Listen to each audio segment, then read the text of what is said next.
Students. तो आज हम स्टार्ट करेंगे हमारे फिजिक्स की सेकंड यूनिट।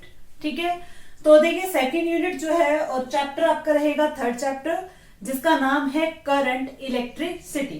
तो जो हमारी 12th में फर्स्ट यूनिट है उसमें हमने पढ़ा चार्ज एट रेस्ट, जिसमें हमारे पास आए थे डिफरेंट टॉपिक्स। तो आज हम देखेंगे करंट के बारे में और ड्रिफ्ट वेलोसिटी के बारे में। तो उससे पहले देखिए थोड़ा सा हम बेसिक स्टार्ट करते हैं कि सबसे पहले बात है कि इलेक्ट्रो जो मैग्नेटिज्म होती है उसको आगे हमने इलेक्ट्रोमैग्नेटिज्म क्या चीज है। देखिए आप पढ़ रहे हो फिजिक्स, और फिजिक्स में भी क्या है, ब्रांचेस होती हैं। तो इलेक्ट्रोमैग्नेटिज्म भी क्या है, फिजिक्स की ही एक क्या है, ब्रांच है। इसी ब्रांच को अगर हम डिवाइड करके पढ़े तो 2 पार्ट्स फिर से बनते हैं। फर्स्ट पार्ट क्या है, इलेक्ट्रोस्टैटिक। इलेक्ट्रोस्टैटिक जो वर्ड है, अब इसमें देखिए 2 वर्ड से मिलकर बना। एक तो हमारे पास बन रहा है इलेक्ट्रॉन और प्लस में आ रहा है स्टैटिक। इलेक्ट्रॉन मतलब इलेक्ट्रॉन और स्टैटिक मींस क्या होता है, रेस्ट। रेस्ट तो क्या हुआ, चार्ज एट रेस्ट। तो जो इलेक्ट्रोस्टैटिक है आपकी first unit of 12th class, उसमें हम क्या पढ़ते हैं, चार्ज एट रेस्ट पे। इसी टाइप से देखिए सेकंड है electro dynamics. Electro means electron और डायनेमिक्स का मीनिंग क्या होगा, मोशन। यानी कि जो इलेक्ट्रॉन है वो किस में है, मोशन में, या हम बोले कि चार्ज इन मोशन। अब देखिए चार्ज एट रेस्ट है तो इलेक्ट्रोस्टैटिक, चार्ज इन मोशन है तो क्या बनेगा, इलेक्ट्रोडायनेमिक्स। तो जो हमारी फर्स्ट यूनिट थी वो थी इलेक्ट्रोस्टैटिक, जिसमें आपने डिफरेंट टॉपिक्स पढ़े, जैसे कि Coulomb's law, electric field, electric potential, Gauss theorem and capacitance. बात करें अब इलेक्ट्रोडायनेमिक्स की, तो इसमें भी फर्दर हमने 2 पार्ट्स कर दिए कि चार्ज मोशन में तो है, लेकिन अगर मोशन में है विद कांस्टेंट वेलोसिटी। अगर चार्ज पार्टिकल कांस्टेंट वेलोसिटी से मूव कर रहा है तो उसे हम क्या बोलेंगे, करंट इलेक्ट्रिसिटी। और अगर चार्ज पार्टिकल क्या कर रहा है बच्चों, वेरिएबल वेलोसिटी से मूव कर रहा है तो उसे हम बोलेंगे इलेक्ट्रोमैग्नेटिज्म। ओके, तो ये ऊपर इलेक्ट्रोमैग्नेटिज्म था, इसके आपने डिफरेंट पार्ट पढ़े। अब आपकी जो पार्ट्स पढ़े, अब हमारी जो सेकेंड यूनिट है, सेकेंड यूनिट रहेगी अबाउट करंट इलेक्ट्रिसिटी, जिसमें हमारा फर्स्ट टॉपिक रहेगा अबाउट करंट।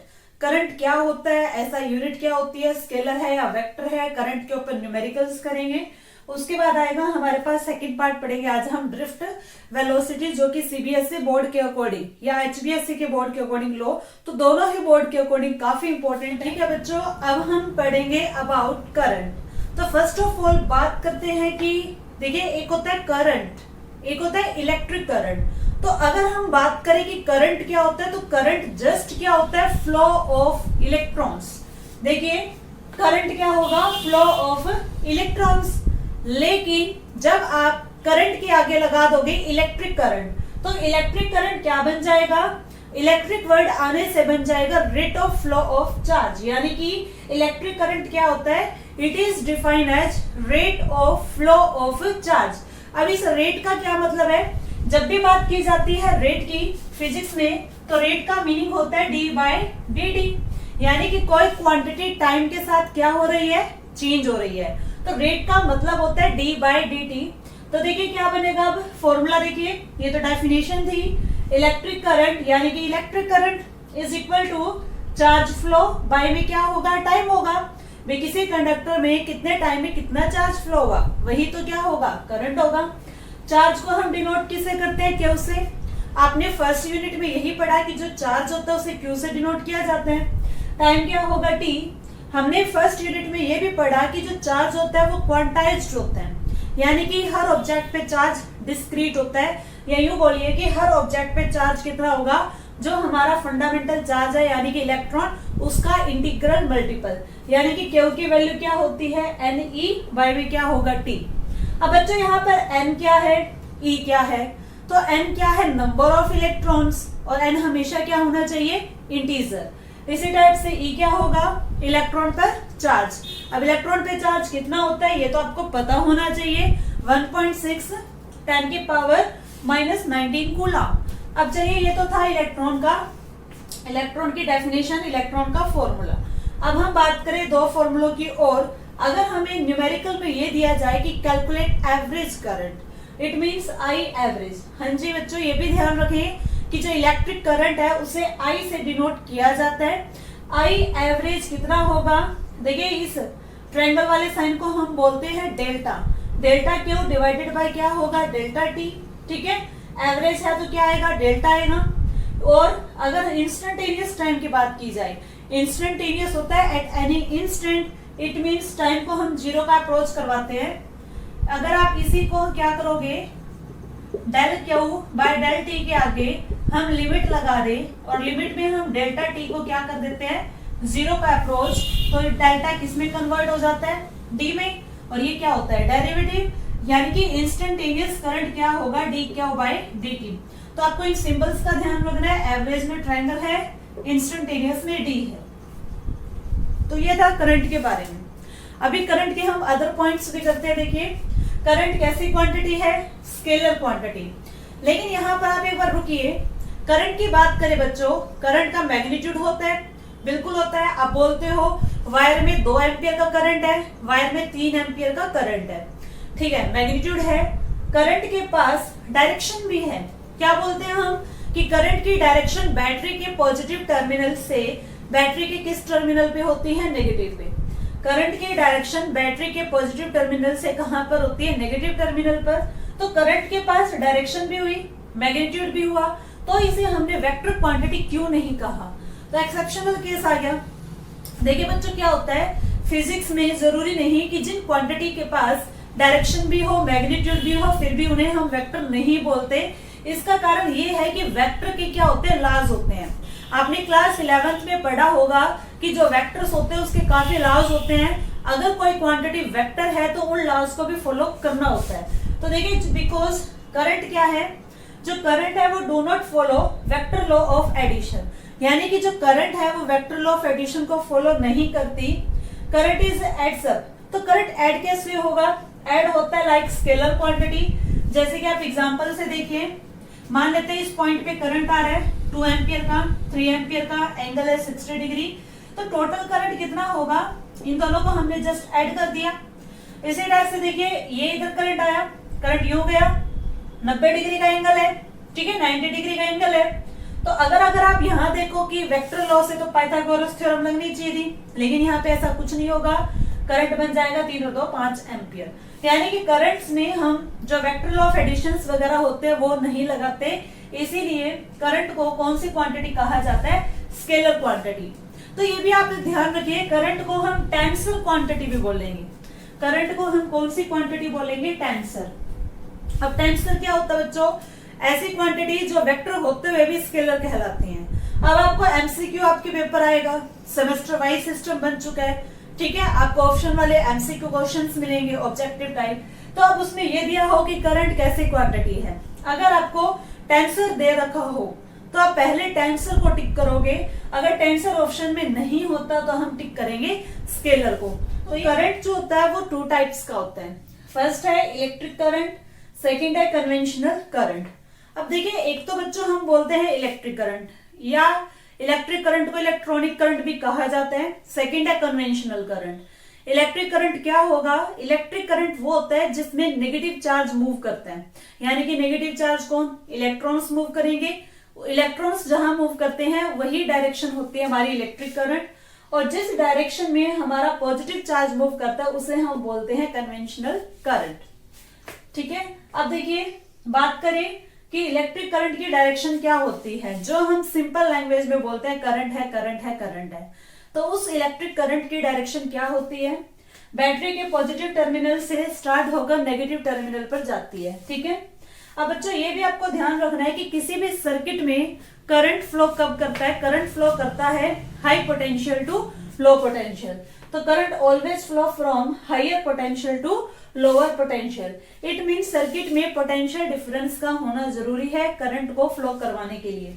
अब बात करें बच्चों एसआई यूनिट की, करंट की एसआई यूनिट होती है एम्पियर, और एम्पियर एक साइंटिस्ट के नाम पे ही रखी गई है। देखिए एम्पियर भी बोल सकते हो, थोड़ा सा घुमा दे क्वेश्चन को तो एम्पियर की जगह कूलम पर सेकंड भी बन सकता है, क्योंकि आप फॉर्मूला देखिए, फॉर्मूला हमारे पास क्या था, करंट इक्वल टू क्या हुआ अपॉन में टी। अगर फॉर्मूले से आप निकालोगे एसआई यूनिट तो चार्ज की क्या होती है कूलम और टाइम की क्या होती है सेकंड। तो क्या बना, कूलम पर सेकंड। अगर आप पर नहीं लगाते तो सेकंड की पावर क्या हो जाएगी, -1। तो आपको ये ध्यान रखना है, ऐसा यूनिट एम्पियर भी हो सकती है और ये भी हो सकती है। उसके बाद बच्चों अगर आ जाते हैं कि 1 एम्पियर को डिफाइन करें, तो सबसे पहले फॉर्मूला माइंड में होना चाहिए। फॉर्मूला होता है करंट बराबर है चार्ज बटा टाइम। करंट बराबर है चार्ज पर यूनिट टाइम। अब आप देखिए यहाँ पर 1 एम्पियर पूछा है, तो चार्ज क्या होगा, 1 कूलम, और टाइम भी क्या होगा, 1 सेकेंड। यानी 1 सेकेंड में किसी भी कंडक्टर में, किसी भी वायर में कितना चार्ज फ्लो किया, उसी को हम क्या बोलते हैं, करंट 1 एम्पियर। देखिए, the current through a wire is called 1 ampere if 1 coulomb of charge flows through wire in 1 second. It means 1 ampere क्या होगा, 1 coulomb by 1 second. देखिए बच्चों, तो अब हम करेंगे numerical on the basis of current. ठीक है, करंट पे 2 न्यूमेरिकल है, देखिए आपको करना किस टाइप से है। तो फर्स्ट न्यूमेरिकल कहता है कि if Q is equal to t² plus 40 plus 5, आपको क्या दे रखा है, चार्ज दे रखा है। ओके, फाइंड I इंस्टेंटेनियस, हमें क्या निकालना है, इंस्टेंटेनियस करंट एट टाइम दे रखा है 3 सेकेंड पे। I एवरेज निकालना है फ्रॉम 0 to 2 सेकेंड पे। अब कैसे होगा, तो आप याद कीजिए, आज ही आपको लिखवाया है कि I इंस्टेंटेनियस जो कि आपको फाइंड आउट करना है t बराबर है 3 सेकेंड पे। ठीक है, किसके इक्वल होता है, हमारे पास इक्वल होगा dq अपॉन में dt। यानी कि Q अगर आपको गिवन है तो उसका आप क्या कीजिए, डेरिवेटिव, और डेरिवेटिव आपको आता है, Q हमें दे रखा है, ये रहा, टाइम का फंक्शन है। तो देखिए यहाँ पर पावर आ गई, पावर में से कम, t² का डेरिवेटिव क्या हुआ, 2t, प्लस में 4t का क्या होगा, 4, और 5 एक कांस्टेंट नंबर है, कांस्टेंट का डेरिवेटिव क्या होता है, 0। तो हमारे पास क्या है, 2t प्लस 4। हमें करंट फाइंड आउट करना है, करंट निकालना है, टाइम दे रखा है 3 सेकेंड। तो जहां पर t है वहां पर 3 पुट कर दीजिए, तो ये कितना हो जाएगा, 6 प्लस में 4 10। तो आपने क्या फाइंड आउट किया, हमने क्या निकाला है, करंट। तो यूनिट भी किसकी आएगी, करंट की क्या आ जाएगी, एम्पियर। ठीक है, ये हुआ हमारा इंस्टेंटेनियस। कैसे निकालना था देख लीजिए। फिर पूछा है कि I एवरेज, तो I एवरेज निकालना है। तो एवरेज का फॉर्मूला बताया था, delta Q by delta T। इस डेल्टा का मतलब होता है चेंज होना। अब आपको चेंज निकालना है चार्ज में, यानी Q2 माइनस Q1, और टाइम भी क्या होगा, T2 माइनस T1।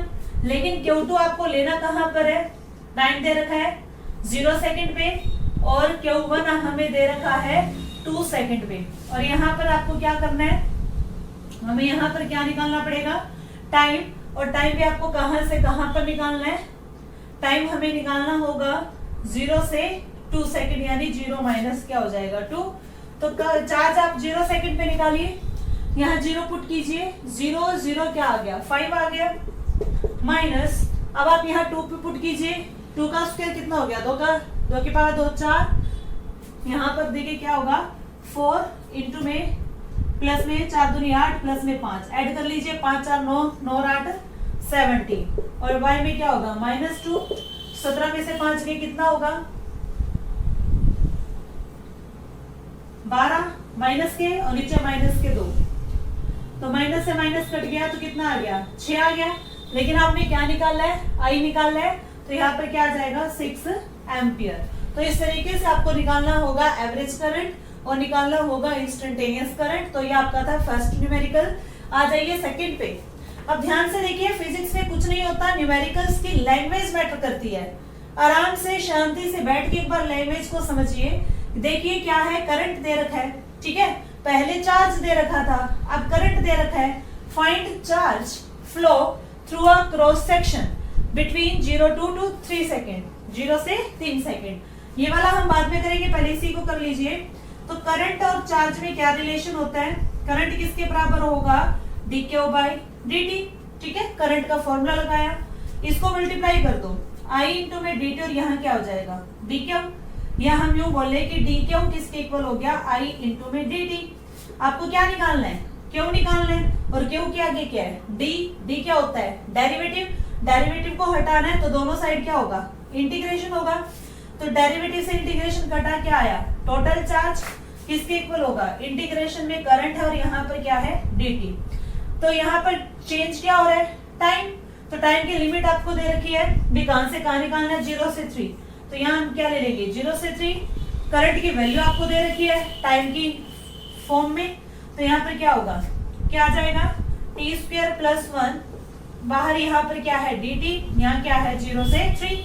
अब टी स्क्वायर का इंटीग्रेशन आप अलग कर लो, 1 का आप अलग कर लो, यानी कि इसे हम लिख सकते हैं integration T square dt, limit है 0 से 3, प्लस में ये प्लस का साइन है, फिर इंटीग्रेशन 0 से 3, और ये क्या है 1 है और ये dt, यानी क्या होगा 1 इंटू में dt। तो इंटीग्रेशन आपको आता होगा करना, इंटीग्रेशन में पावर 2 है, पावर में एक ऐड हो गया, यानी पावर कितनी बन गई। देखिए इंटीग्रेशन कैसे करते हैं, t की पावर 2 है, पहले तो आप ये देखिए d t के आगे है, d t के आगे है, यानी कौन सी क्वांटिटी चेंज हो रही है, टाइम, और टाइम का ही फंक्शन है तो इसका इंटीग्रेशन होगा। t की पावर 2 है तो इंटीग्रेशन में होता है बच्चों, पावर में एक ऐड होता है, वही पावर नीचे आ जाती है। तो t की पावर 2 है, 2 में आप एक ऐड करो 3 बना, और वही पावर कहाँ आ जाएगी नीचे, और लगा दीजिए लिमिट, लिमिट है लोअर 0 और अपर लिमिट है 3, फिर है प्लस 1 का क्या होता है t होता है, और लिमिट्स क्या हो जाएगी 0 से 3। अब यहाँ पर क्या होगा हमारे पास, देखिए जहां पर t है वहां पर लिमिट पुट की जाएगी, पहले करेंगे अपर लिमिट, लिमिट पुट करने का तरीका होता है upper limit minus lower limit, यानी कि t की जगह 3 पुट करोगे तो कितना होगा 3 की पावर 3 बाय में कितना है 3, माइनस फिर होता है लोअर लिमिट, जहां पर t है वहां 0 पुट करोगे, ठीक है, फिर यहाँ पर प्लस t की जगह क्या आएगा अपर लिमिट 3, और यहाँ से क्या आ जाएगा 0, ठीक है। तो ये हमने क्या कर दी, लिमिट्स पुट कर दी, तो ये आपने उतार लिया होगा। तो यहाँ से 2 स्टेप में एक बार रफ कर रही हूँ, रफ कर दिया, ठीक है। अब देखिए यहाँ पर क्या होगा, 3 की पावर 3 कितना हो गया बेटा, 3 3 9 3 27, 27/3 माइनस 0/समथिंग कुछ भी हो 0 ही होगा, प्लस में क्या है 3 और माइनस में क्या है 0, ठीक है, कर दिया हमने इतना। ये काट दो 3 से, 3 27, 9 माइनस 0 तो 9 ही होगा, प्लस में क्या 3, तो आंसर क्या होगा 9 और 3 10 11 12, निकाला क्या है आपने चार्ज, तो 12 क्या आ गया कूलम। तो ये हमने क्या निकाल दिया है करंट, सॉरी चार्ज निकाल दिया आपने, ये आपका क्या है 12 कूलम आंसर। अब हमें क्या करना है, क्वेश्चन अभी खत्म नहीं हुआ, उसमें आगे भी कुछ पूछा है। आगे वो कह रहे हैं कि find number of electron that flows in this time, कि इतने ही टाइम में कितने, पहले तो ये देखो इसका क्या मतलब था कि कोई आपके पास एरिया था, ठीक है, इतने एरिया में करंट पास हुआ, कितना हुआ जो भी था ये करंट दे रखा था, उसने ये पूछा कि गिवन टाइम में, गिवन टाइम कितना था 3 सेकंड, 0 से 3, भी इतना चार्ज इसमें से पास हुआ। अब उसने ये पूछा कि इतने एरिया में कितने इलेक्ट्रॉन्स जाएंगे, इलेक्ट्रॉन्स के नंबर पूछे हैं। तो आपको फॉर्मूला मैंने बताया था, फॉर्मूला क्या होता है हमारे पास, ये आपने लिख लिया होगा। फॉर्मूला होता है Q is equal to N और E, ठीक है। Q कितना है 12 कूलम का टोटल चार्ज जा रहा है, N आपको निकालना है, इलेक्ट्रॉन पे चार्ज कितना होता है 1.6 10 की पावर माइनस 19 कूलम। तो यहाँ पर N आपसे पूछा गया है, 12 अपॉन में क्या होगा 1.6 10 की पावर माइनस 19। अब आप इसे सॉल्व कीजिए, कीजिए इसके आंसर बताइए कितना होगा। 10 की पावर माइनस 19 है, ये तो नीचे ऊपर जाएगा तो माइनस 19, ठीक है। एन की कोई यूनिट नहीं होती, आगे क्या होगा पॉइंट हटाओगे यहाँ पर लगेगा 0, 2 पे कट रहा है ये, ठीक है। फिर किस पे जा रहा है, फिर 2 पे जा रहा है, तो 30/4 है, डिवाइड कर लो, 4 7 28, 4 5 20। तो ये आपका क्या आ गया नंबर ऑफ इलेक्ट्रॉन्स, जो कि इसने पूछा था कि नंबर ऑफ इलेक्ट्रॉन्स भी बताइए 3 सेकंड के अंदर कितने उस एरिया में से इलेक्ट्रॉन्स पास हुए हैं। तो देखिए 7.5, बहुत सारे इलेक्ट्रॉन्स पास हुए हैं। तो इस तरीके से आपको क्वेश्चन की लैंग्वेज को पढ़ना है, समझना है, उसके बाद काम स्टार्ट करना है। तो ये हमारे न्यूमेरिकल थे on the basis of current. तो देखिए ड्रिफ्ट वेलोसिटी को लिखा जाता है तो ये भी वेलोसिटी, तो वेलोसिटी को हम लिखते हैं स्मॉल v से, छोटा v, और साथ में d लिख दिया तो क्या बना ड्रिफ्ट वेलोसिटी। तो ड्रिफ्ट वेलोसिटी देखिए वेक्टर फॉर्म लिख रखी है, वेलोसिटी वेक्टर क्वांटिटी होती है, तो vd क्या होगा ड्रिफ्ट वेलोसिटी, जो कि किसके इक्वल होगी माइनस स्मॉल e क्या होता है charge on electron, capital E electric field divide में m मास ऑफ इलेक्ट्रॉन, साथ में है टाउ, टाउ है यहाँ पर रिलैक्सेशन टाइम। तो हमें डराइव ये करना होगा, हमें कौन सा फॉर्मूला निकालना है, ये फॉर्मूला। लेकिन उससे पहले हम पढ़ते हैं छोटी छोटी बातें। ड्रिफ्ट वेलोसिटी क्या होती है, देखिए, it is defined as average velocity. ध्यान रखें, ड्रिफ्ट वेलोसिटी क्या होगी, एवरेज होगी, क्योंकि मान लेते हैं ये कंडक्टर है, कंडक्टर में बहुत सारे इलेक्ट्रॉन है, 100 200 जितने भी हैं, तो हम यहाँ ड्रिफ्ट वेलोसिटी सभी इलेक्ट्रॉन्स की बात करेंगे।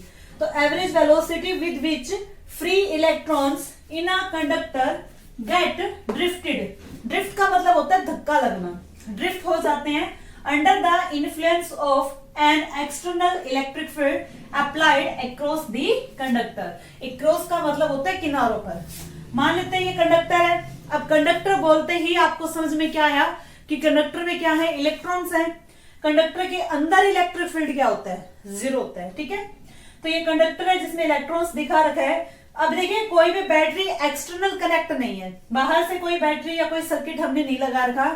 जैसे कि मेरे हाथ में तार है, ठीक है, वायर है कॉपर की, तो ये कॉपर की वायर क्या है, कंडक्टर है, तो ये कंडक्टर है हमने ले रखा है। तो क्या होगा देखिए, in the absence of external battery, यानी कि बाहर से कोई बैटरी नहीं दी, तो जो तब भी क्या होता है कि जो इलेक्ट्रॉन्स इसके अंदर होते हैं वो क्या करते हैं, मूव करते हैं इनसाइड कंडक्टर। कौन सी वेलोसिटी से, थर्मल वेलोसिटी। थर्मल वेलोसिटी क्या होती है, देखिए, मान लेते हैं इस कंडक्टर का टेम्परेचर था 25 डिग्री सेल्सियस और बाहर कितना है 28 डिग्री सेल्सियस। तो टेम्परेचर में डिफरेंस के कारण यहां से क्या लेगा, टेम्परेचर गेन करेगा, तो उसी को क्या बोलते हैं, थर्मल वेलोसिटी, जो ये आसपास से लेते हैं, सराउंडिंग से लेते हैं। अब थर्मल वेलोसिटी कितनी देखी गई है इलेक्ट्रॉन्स की, 10 की पावर 5 मीटर पर सेकेंड, 10 की पावर 5 मीटर पर सेकेंड, बहुत ज्यादा है, ठीक है। थर्मल वेलोसिटी देखिए बहुत ज्यादा है। तो यानी कि हमने किसी भी कंडक्टर पे बाहर से कोई सर्किट नहीं लगाया, तब भी उसके अंदर इलेक्ट्रॉन्स क्या कर रहे हैं, वेलोसिटी से मूव कर रहे हैं। लेकिन वो वायर हमें करंट नहीं मारेगी। मान लो अब ये है कॉपर की तार, अब मैं टच करूं, मैंने पकड़ रखी है, तो करंट लग जाना चाहिए था इतनी देर में, है ना, लेकिन नहीं लगा। ऐसा क्या हुआ, अब ऐसा क्या हुआ, देखिए कि जो ये इलेक्ट्रॉन्स होते हैं ये जिगजैग मोशन कर रहे होते हैं। जिगजैग का मतलब है ये इधर गया इधर गया इधर गया, ऐसे, ठीक है, टेढ़ा मेढ़ा मोशन, रैंडम मोशन। अब क्या होगा कि जो हम मान लेते हैं कि हमारे पास बहुत सारे इलेक्ट्रॉन है, कितने हैं, n, जनरल केस ले लिया, n है। पहला इलेक्ट्रॉन मूव कर रहा है u1 से, ये u1 u2 क्या है बच्चों, थर्मल वेलोसिटी है इलेक्ट्रॉन्स की, पहले की, दूसरे की, तीसरे की। तो दूसरा जो इलेक्ट्रॉन है उसकी u2, थर्ड इलेक्ट्रॉन की u3 और लास्ट वाले की u4, चलते जाओ। u1 u2 un b thermal velocities of n electrons in a conductor। तो एवरेज थर्मल वेलोसिटी क्या होगी, इन सब का एवरेज करें तो वो टोटल होगी। कहने का मतलब ये होता है बच्चों की जो ये इलेक्ट्रॉन्स है वो एक दूसरे की पोजीशन को ऑक्यूपाई कर लेते हैं। जैसे एक इलेक्ट्रॉन अपनी जगह छोड़ेगा, दूसरा यहाँ के बैठ जाएगा, यानी सभी इलेक्ट्रॉन्स एक दूसरे की जगह को ऑक्यूपाई कर लेंगे। यानी कि जो इनिशियल और फाइनल मतलब ओवरऑल डिस्प्लेसमेंट नहीं होगा, तभी तो हम वेलोसिटी जीरो बोल रहे हैं। मैं एवरेज स्पीड जीरो नहीं बोल रही हूँ, एवरेज इनकी थर्मल वेलोसिटी जीरो बोली जा रही है। तो यू एवरेज कितना होगा, जीरो होगा, ठीक है। यानी कि क्या होगा, u1 प्लस एवरेज u, इसको हम कैसे लिखेंगे, एवरेज कैसे लिखते हो, u1 plus u2 plus up to un divided by n is equal to 0। तो इसे हम नाम दे देते इक्वेशन नंबर 1। ध्यान रखिए इक्वेशन नंबर 1 है, इसका आगे यूज होगा। तो अभी तक हमने क्या किया, हमने पढ़ा एक कंडक्टर, हमने लिया एक कंडक्टर जिसको बाहर से कोई कनेक्शन नहीं दिया, तो वो क्या कर रहे थे, थर्मल वेलोसिटी से मूव कर रहे थे, लेकिन उनकी एवरेज थर्मल वेलोसिटी क्या आई, 0 आई। अब क्या करेंगे, अब हम बाहर से क्या लगा देंगे, एक्सटर्नल बैटरी, और देखेंगे कि इन इलेक्ट्रॉन के साथ। देखिए बच्चों अब क्या होगा, अभी तक हमने क्या किया, हमने कंडक्टर लिया लेकिन बाहर से कोई बैटरी नहीं थी। लेकिन जब क्या होगा कि इस कंडक्टर को बाहर से आप बैटरी से जोड़ोगे तो क्या होगा कि इसमें जो प्रेजेंट, इसमें जो उपस्थित है इलेक्ट्रॉन्स, उनके ऊपर एक धक्का लगेगा, खिसकेंगे, वो उस बैटरी की वजह से वो आगे खिसकेंगे, उसी को हम बोलते हैं ड्रिफ्ट। तो देखिए क्या है, ये हमने कंडक्टर लिया, ठीक है, तो कंडक्टर पे हमने बैटरी लगाई, तो बैटरी क्या करेगी, अब ये पॉजिटिव है और ये नेगेटिव है। अब ये पॉजिटिव है तो क्या होगा, देखिए यहाँ पर इलेक्ट्रिक फील्ड बनेगा ई एक्सटर्नल, क्योंकि बाहर से बने, तो बाहर की इलेक्ट्रिक फील्ड से क्या होगा, अब यहाँ पर इसके बीच में कंडक्टर में जो इलेक्ट्रॉन्स हैं वो इस तरफ आएंगे और यहाँ पर पॉजिटिव हो जाएगा। अब यहाँ पर जो इलेक्ट्रॉन है वो रुकेंगे थोड़ा ना, क्योंकि बैटरी है, बैटरी का पॉजिटिव इन इलेक्ट्रॉन्स को यहाँ खींच लेगा। अब ये देखिए बैटरी क्या होती है, बैटरी जो होती है बच्चों इलेक्ट्रॉन्स को चलाने का काम करती है, ना कि उनको देती है। कभी आप माइंड में ये सोच रहे हो कि जो बैटरी है वो इलेक्ट्रॉन्स निकालती है, ऐसा कभी नहीं होता। एक बैटरी वायर में क्या करती है, इलेक्ट्रॉन्स को लगातार चलाती रहती है कॉन्टिन्यूस, ठीक है। तो अब यहाँ के इलेक्ट्रॉन्स यहाँ जाएंगे, सर्किट बनेगा पूरा। अब ई एक्सटर्नल है तो देखिए क्या होगा, इस कंडक्टर के अंदर ई नेट इनसाइड अब 0 नहीं होगा, यानी कि कंडक्टर के अंदर भी क्या बन चुका है, इलेक्ट्रिक फील्ड बन चुका है, ठीक है। बात करें कि जब इलेक्ट्रिक फील्ड बाहर से आप दे रहे हो तो इस इलेक्ट्रिक फील्ड में फोर्स क्या होगी। मान लो यहाँ पर आपका इलेक्ट्रिक फील्ड है, ठीक है, ये ई है, यहाँ पर आपने प्लस चार्ज रखा क्यू चार्ज, तो फोर्स भी सेम डायरेक्शन में होगी, क्योंकि फोर्स की डायरेक्शन वही होती है जहां इलेक्ट्रिक फील्ड है। लेकिन अगर माइनस क्यू चार्ज है तो वो क्या होगा, अपोजिट होगा। तो देखिए इलेक्ट्रिक फील्ड की वजह से, कौन सा इलेक्ट्रिक फील्ड, कंडक्टर पे जो हमने बैटरी के थ्रू बाहर से लगाया, अब उस इलेक्ट्रिक फील्ड की वजह से जो इसमें प्रेजेंट इलेक्ट्रॉन्स है उनके ऊपर लगेगी एक फोर्स। तो हम निकालेंगे फोर्स ऑन इलेक्ट्रॉन। फोर्स कैसे होगा, क्यू इंटू में ई, क्योंकि आपको पता है कि इलेक्ट्रिक फील्ड का फॉर्मूला क्या होता है, इलेक्ट्रिक फील्ड होता है फोर्स बाय चार्ज, तो फोर्स निकाल लो, इलेक्ट्रिक फील्ड इंटू में चार्ज। अब क्योंकि चार्ज हमारे इलेक्ट्रॉन है तो vector form F vector is equal to minus E, क्योंकि इलेक्ट्रॉन्स है हमारे और साथ में इलेक्ट्रिक फील्ड। अब क्या होगा बच्चों, इस फोर्स के कारण जो इलेक्ट्रॉन्स है वो एक्सेलरेशन प्रोड्यूस करेंगे। अब न्यूटन का सेकंड लॉ याद कीजिए, न्यूटन के सेकंड लॉ से F होता है ma के बराबर। यहां से एक्सेलरेशन कितनी हो जाएगी, F अपॉन में m, F आपने कैलकुलेट कर ली, वो यहां पे रख दी। तो यानी कि इस फॉर्मूले से यहां से हमें ये पता लग रहा है कि जो ये एक्सेलरेशन है, इट सीम्स दैट, यह क्या दिखा रहा है कि इलेक्ट्रॉन विल मूव, कि इलेक्ट्रॉन मूव करेगा with acceleration a and its velocity will keep on increasing. और अगर एक्सेलरेशन कब बनती है, जब वेलोसिटी इंक्रीज होती है, तो वेलोसिटी क्या होगी, इंक्रीज होगी, but due to continuous collision with kernels the velocity of electrons keep on decreasing. लेकिन एक्चुअल में ऐसा नहीं होता, फॉर्मूला तो कुछ और कह रहा है, लेकिन अगर हम डायग्राम में समझे तो वो क्या होता है। देखिए सबसे पहले बात करें, वेलोसिटी बढ़नी चाहिए थी, लेकिन ऐसा नहीं होता, वो डिक्रीज होगी। ऐसा क्यों होगा, मान लेते हैं जैसे ये कंडक्टर है, कंडक्टर्स में क्या है, एटम्स है। अब एटम्स में क्या इलेक्ट्रॉन्स हैं। अब जैसे जब एक एटम का इलेक्ट्रॉन चलता है तो उसे बहुत सारी दिक्कतों का सामना करना पड़ता है, उसे बहुत सारी प्रॉब्लम होती है। अब मान लो कि एक इलेक्ट्रॉन आगे चला तो पीछे क्या बन गया, पॉजिटिव, पॉजिटिव बन गया। अब इसी को हम क्या बोलेंगे, कर्नल। अब कोई दूसरा इलेक्ट्रॉन आएगा बच्चों तो क्या करेगा, इसके साथ कोलिजन करेगा, इस कर्नल के साथ। भी इसका इलेक्ट्रॉन तो चला गया, इस एटम का पीछे से इलेक्ट्रॉन आ रहा है, तो वो इलेक्ट्रॉन यहाँ पर आके एक बार क्या करेगा, रुकेगा। कोलिजन का मतलब ये नहीं है कि टकराएगा फिजिकली, इलेक्ट्रॉन इलेक्ट्रॉन से टकराएगा, नहीं। यहाँ पर जो खाली जगह होगी, वैकेंसी होगी, वहां पर इलेक्ट्रॉन आके बैठेगा, तो इलेक्ट्रॉन की स्पीड क्या होगी, कुछ कम होगी, बढ़ेगी नहीं, तो कीप्स ऑन डिक्रीजिंग, ऐसा होता रहेगा। यानी कि अगर मैं ओवरऑल देखूं, overall electron moves with a constant और स्मॉल वेलोसिटी से आगे चलेगा, और उस वेलोसिटी को क्या कहा जाता है, ड्रिफ्ट वेलोसिटी। और वैल्यू देखिए क्या होती है, 10 की पावर -4 मीटर पर सेकंड, जो कि बहुत कम है। तो देखिए क्या यहाँ पर समझिए एक बार कि कैसे कर्नल के साथ टकराते हैं। ये पॉजिटिव कर्नल बहुत सारे एटम्स हैं, ठीक है। अब क्या होगा, एक इलेक्ट्रॉन आया, इसके साथ रुकेगा, टकराएगा, रुकेगा, बैठेगा, फिर आगे चलेगा किसी और एटम के साथ, यानी किसी और एटम में कर्नल है, फिर उसके साथ, यानी कि फिर ये इधर जाने के बाद मान लेते हैं कि यहाँ पर कोई कर्नल है, ठीक है, और फिर यहाँ जाके रुकेगा। अब क्या है कि एक्चुअल में आपका इलेक्ट्रॉन कहाँ था, यहाँ था, तो यहाँ से कितना आगे गया, थोड़ा ही आगे गया, तो इसी को हम क्या बोलते हैं कि खिसका है। खिसका यानी कि क्या, ड्रिफ्ट।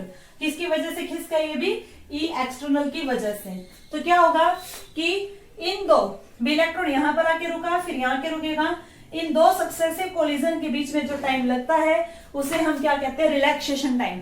देखिए यहाँ पर आके इलेक्ट्रॉन बैठ रहा है, एक बार रुक रहा है, वेलोसिटी 0 हो रही है, फिर से वेलोसिटी बढ़ेगी, तो रिलैक्स हुआ, इसीलिए टाउ को हम क्या बोलते हैं, रिलैक्सेशन टाइम। और ये जो पाथ चल रहा है, इस पाथ को हम क्या बोलेंगे, फ्री पाथ, यानी कि distance between two successive collision. ये लैम्डा है और ये टाउ है, समझ जाइए कर्नल्स क्या होते हैं और एक्सेलरेशन की वजह से इलेक्ट्रॉन्स की स्पीड इंक्रीज क्यों नहीं हुई। तो देखिए अब डायरेक्ट हमारे पास क्या है, इलेक्ट्रॉन्स है, एन इलेक्ट्रॉन्स। मान लेते हैं ये इलेक्ट्रॉन फर्स्ट है और ये इलेक्ट्रॉन है सेकेंड। अब ये इलेक्ट्रॉन क्या करेगा, कर्नल से टकराया, ठीक है, अब यहाँ आके रुकेगा, रुकने के बाद स्टार्टिंग की वेलोसिटी क्या होगी u1, फिर आगे जाके फिर कर्नल से टकराएगा तो इसे हम क्या मान लेंगे v1 वेलोसिटी से। यहां से यहां तक जाने में टाइम कितना लगा, टाउ1, लैम्डा 1 क्या होगा इसका फ्री पाथ और ए क्या है एक्सेलरेशन। एक्सेलरेशन तो सभी पे सेम लगेगी क्योंकि इलेक्ट्रिक फील्ड सभी पे क्या है, सेम है। ए और ई और फोर्स ये तीनों तो क्या होंगी, सेम होंगी। अब बात करें सेकंड इलेक्ट्रॉन की, तो सेकंड इलेक्ट्रॉन यहाँ कर्नल से कोलिजन करेगा यानी u2, फिर ये क्या करेगा, पाथ चलेगा, टाइम लेगा टाउ2 लैम्डा2, एक्सेलरेशन ए है, यहाँ पहुंचेगा विथ वेलोसिटी v2। तो देखिए क्या है, इसी टाइप से हमारे पास है n इलेक्ट्रॉन। तो vd क्या था, ड्रिफ्ट वेलोसिटी, और आपको बताया था मैंने कि ड्रिफ्ट वेलोसिटी टोटल या एवरेज वेलोसिटी होती है ऑल इलेक्ट्रॉन्स की। तो vd किसके इक्वल होगी, v एवरेज के। और v एवरेज कैसे लिखा जाता है, v1 plus v2 up to कहां तक जाएंगे, vn तक, डिवाइड में क्या होगा n। बट देखिए बच्चों ये तो हमारा बना एवरेज वेलोसिटी का फॉर्मूला। vd से हमने स्टार्ट किया क्योंकि vd हमें कैलकुलेट करनी है। बात करें इक्वेशन ऑफ मोशन की फर्स्ट की, जो की होती है v बराबर है u प्लस में at। तो v1 क्या हो जाएगा, u1 प्लस में a इंटू में टाउ1, v2 बराबर है u2 प्लस में a इंटू में टाउ2, vn is equal to un plus में क्या होगा, a इंटू में टाउ n। तो ये सब वैल्यू आप यहाँ पर क्या करोगे, पुट करेंगे तो u1 u2 और un के टर्म को अलग लिखेंगे, a कॉमन आ जाएगा, इंटू में बनेगा टाउ1 टाउ2 टाउ n, बाय में क्या होगा n। और ये बच्चों इक्वेशन नंबर 1 से देखिए क्या होगा, 0, क्योंकि ये क्या रिप्रेजेंट करता है, एवरेज थर्मल वेलोसिटी, जो कि कितनी होती है, 0 होती है। ए हमारा एज इट इज, और ये वाला फॉर्मूला क्या बनेगा आपका, रिलैक्सेशन टाइम। अब रिलैक्सेशन टाइम क्या होता है एक बार देखिए, the short time for which A free electron accelerates, मतलब ये वो कम टाइम होता है जिसके लिए इलेक्ट्रॉन क्या करता है, एक्सेलरेट करता है before it undergo a collision with the positive ion. तो यहाँ पर क्या थी, पॉजिटिव आयन थे, इलेक्ट्रॉन पॉजिटिव आयन पर क्या करेगा, थोड़े टाइम के लिए रुकेगा, रिलैक्स होगा, उसी को क्या कहा जाता है, रिलैक्सेशन टाइम। तो यहां से क्या आ जाएगा, टाउ एवरेज, ए की वैल्यू आपको पता है हमने कैलकुलेट की थी, minus E by M into में टाउ एवरेज। तो ये हमारा फॉर्मूला आ गया ड्रिफ्ट वेलोसिटी का। और अगर मीन फ्री पाथ निकालना हो तो लैम्डा एम होता है mean free path, λ1 λ2 λm divide by क्या हो जाएगा, n हो जाएगा। और अगर हमें ये लैम्डा m दे रखा हो, टाउ m दे रखा हो और v पूछा हो ड्रिफ्ट वेलोसिटी, तो आप यूं कैलकुलेट करोगे, वेलोसिटी होती है डिस्टेंस अपॉन में टाइम, तो डिस्टेंस क्या होगा, लैम्डा m, और टाइम हो जाएगा हमारा मीन टाइम। तो ये फॉर्मूला भी आप राइट कर लीजिए, न्यूमेरिकल बन सकता है इस पे भी। तो यहां तक हमने क्या किया, ड्रिफ्ट वेलोसिटी कैलकुलेट की। तो ये था बच्चों आज के हमारे दो टॉपिक, एक तो करंट और दूसरा ड्रिफ्ट वेलोसिटी। नेक्स्ट लेक्चर में हम पढ़ेंगे कि ड्रिफ्ट वेलोसिटी में और करंट में क्या रिलेशन होते हैं, बहुत सारे रिलेशन पढ़ेंगे। तो यहां तक आप अपने वीडियो लेक्चर देखिए, अच्छे से अपने नोट्स बनाइए। कोई अगर आपका डाउट है तो कमेंट सेक्शन में लिखिए और इस वीडियो को लाइक, सब्सक्राइब और शेयर जरूर कीजिए। Thank you.